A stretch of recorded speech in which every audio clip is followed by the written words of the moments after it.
Here's Billy No Mates, Chapter 2, entitled Woods. As soon as he stepped into the woods, it was as if his worries had been lifted from him.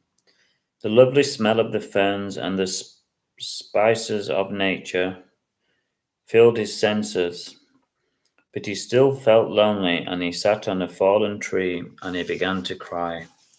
He'd been wanting to cry for a long time, but he knew that he couldn't be seen to cry in front of his schoolmates, so-called schoolmates. That would have just made things a lot worse for him. He never saw the rabbit as it came out of its warren and looked at him with passionate eyes. Rabbits hated seeing anyone upset. They knew how it felt to be hurt and hunted. Why are you crying? The rabbit asked Billy. Billy looked up and he saw the rabbit before him, yearning for an answer. I must have banged my head, he thought.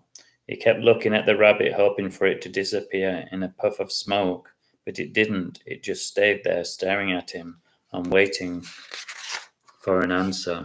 Billy began to realize that maybe he was in a magic wood, and that was why he was being confronted by a talking rabbit. It was the only way that he could make sense of it. He took a deep breath. Here goes, he thought. I was crying because I had no friends, he said sadly. Oh, that's terrible, said the curious rabbit. But I'm not surprised, he added, as he munched on a daffodil. People are perfectly horrible, he said. I wouldn't want to be friends with them either, but I'll make an exception with you, he added with a wink. Thank you, said Billy, no longer feeling sorry talking to a rabbit. All people want to do is shoot me and eat me, said the rabbit sadly. That's why I stay in the woods, he said. I feel safe here, and you will be too.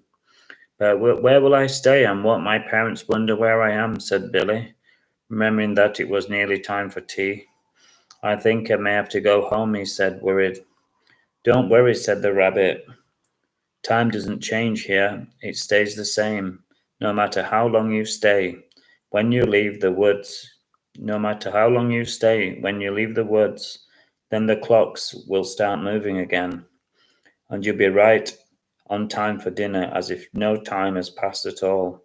This seemed preposterous and impossible to Billy, but then again, was it any less crazy than a talking rabbit? He didn't think so.